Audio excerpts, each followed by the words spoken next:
phục khất tê vẫn pe nó luôn nó thì đủ mẹ chủ là chủ cái mình cái phụ mi sẽ lo thà rằng vẫn là về thì cái đủ mình hạt chủ bôi bắt đầu na con ruột hết câu lo sinh cá thì na kan bôi bắt nia cái đốt na cái gì để sinh cá thì khi vẫn re tu lo thì khi cái đủ bao nhiêu và năng ruột đâu lại sang đâu lại sang chín mi kan ruột đâu chốn sang đâu phun lại chứ chú sa thì cái thà rằng là chú sa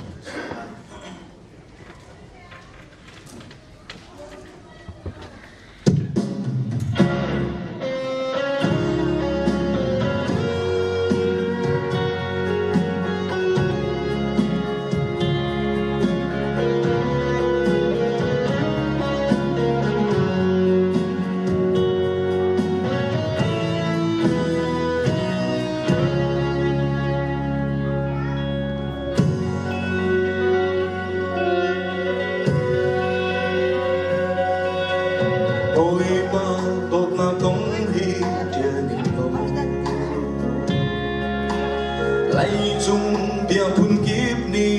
tim nam lấy chung hồi phun kiếp chiêm ruộng mình ninh lô vội ba đột na công hi ăn tim nam vội ba đột na asan zia hoa chín chín sang chín chín dùng ra đốt na biết cầm lên bi đốt na ca sĩ thiên long đi lạc anh ấy tiếng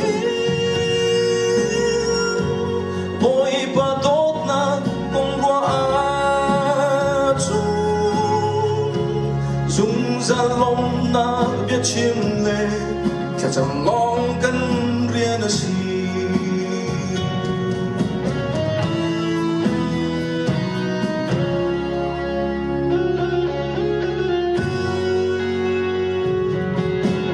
minung le minung cân idot na chu ruang kha ruang tin cân ido khâu long tin lâu lê rem lâu na ka chun đốt na cần ti mi hi ăn diêm theo tôn mỗi bờ đốt na asan zia hi rua chín chín na asan chín chín đông khâu lâu mi đốt na hoàng ngày lâu đốt na ở gì thiên long đi lạc anh ấy tiếng mỗi bát đốt na con rùa á dùng ra đốt na biết chim lệ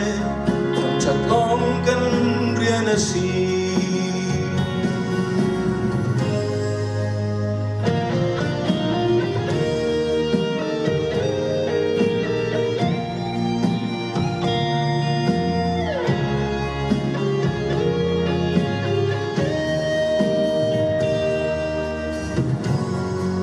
thầy na có tuần san lệ ngay chiếc thar sat na có tuần san na sẽ long nạp anh bị cái mũ liêu chan zong akin tua rin khâu nạp thiên long ro nạp tha ra cái bị khâu tu bôi ba long se tu cái cha as tu mi dot nạp se bôi ba min tham cha câu se bôi ba dot nạp asan zia rua chín chín asan chín đông khâu lâu mi đốt na lên hoàng ngày lâu đốt na ca sĩ thiên long đi lạc anh ấy tiếng mỗi bát đốt na con rùa á dùng ra lòng na biết chim lên và chẳng mong cần điên ở gì ôi bạn đi ra bị tiệt ra cho nặng mệt mỏi